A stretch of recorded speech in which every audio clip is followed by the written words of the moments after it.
बताइए, वो इतने दिन तक साथ में चलते रहे यात्रा में और राहुल गांधी जी को अनेक बार पीएम पीएम बोलते रहे। और राहुल गांधी जी, आपको प्रेस कॉन्फ्रेंस याद होगी ना, जिसमें राहुल गांधी से पूछा गया कि आपके गठबंधन का सीएम फेस कौन होगा। बगल में तेजस्वी जी बैठे थे, वो हसरत भरी निगाहों से देख रहे थे, तो राहुल जी ने नहीं बोला और उनका मुंह लटक कर रह गया। तो लालू प्रसाद यादव जी किसी जमाने में जो कहते थे अपने को गरीब गुरबा का नेता हूं, अब उनके सामने ये दुविधा है कि वो इस बिटवा का नेता या उस बिटवा का नेता।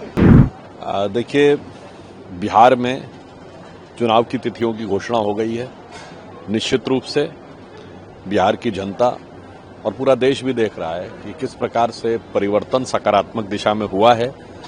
विगत लंबे समय तक केंद्र में मोदी जी के नेतृत्व में और बिहार में नीतीश जी के नेतृत्व में, तो हम लोगों को पूर्ण विश्वास है कि इन चुनावों में एक बार पुनः एक सशक्त और प्रभावी जनादेश भाजपा और एनडीए के पक्ष में आएगा। तेजस्वी यादव को रिप्रेजेंट कर रहे हैं सीएम पे, वो रिप्रेजेंट कर रहे हैं, पर उनका दल वाले नहीं बोल रहे हैं और उनके गठबंधन नहीं बोल रहे हैं। बताइए, वो इतने दिन तक साथ में चलते रहे यात्रा में और राहुल गांधी जी को अनेक बार पीएम पीएम बोलते रहे।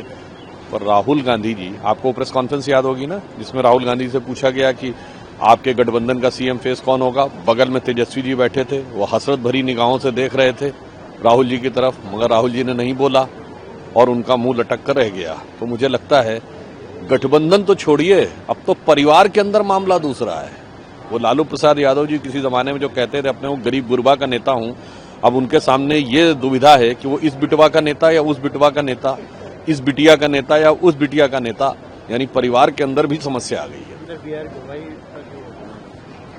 उसके ऊपर जो घटना है वो बहुत निंदनीय है और माननीय प्रधानमंत्री जी ने इसके ऊपर कल स्वयं प्रतिक्रिया व्यक्त की और इस परिस्थिति में भी जस्टिस गवई ने जो संयम का परिचय दिया उसकी सराहना की और उन्होंने स्वयं उनसे बातचीत की भी है। ममता बनर्जी ने भी ट्वीट करा है कि उत्तर बंगाल में बाढ़ आई हुई है, प्राकृतिक आपदा को राजनीतिक मुद्दा बना दिया। ममता जी का कल ही वीडियो आया था कि एक तरफ नॉर्थ बंगाल जो था वहां बाढ़ आई हुई थी और वो कोलकाता में कार्यक्रम में नृत्य कर रही थी।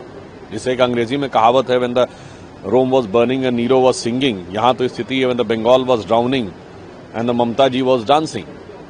और इतना ही नहीं, उस बाढ़ में जो कार्य करने के लिए, सेवा कार्य करने के लिए हमारे सांसद गए थे, हमारे विधायक गए, हमारे प्रदेश अध्यक्ष गए और हमारे अनुसूचित जाति के सांसद खगन मुर्मू जी को जिस प्रकार से कातिराना हमला हुआ, वो निश्चित रूप से दर्शाता है कि जनता के प्रति तो असंवेदनशील है ही ममता बनर्जी जी की सरकार, वो सेवा करने वाले जनप्रतिनिधियों के लिए भी उतनी ही असंवेदनशील और घृणा से भरी हुई है। राहुल गांधी भी कोलंबिया में देखिए, राहुल गांधी जी जो कुछ बोलते हैं वो आदतन बोलते हैं, फितरतन बोलते हैं और मुझे लगता है कि वो विदेश में जिस प्रकार से रहस्यपूर्ण ढंग से जाते हैं, ये भी अपने आप में देश के सामने एक बहुत गंभीर बात है कि कांग्रेस में एक से एक विद्वान नेता है, जो मैंने दिल्ली में भी बोला था, उनको कोई क्यों नहीं बुलाता विदेश की यूनिवर्सिटीज में, राहुल गांधी जी को क्यों बुलाते हैं। और राहुल गांधी जी की इतनी विद्वता है तो देश में कोई यूनिवर्सिटी में क्यों नहीं बुलाता, कांग्रेस शासित राज्यों में कोई उनको नहीं बुलाता।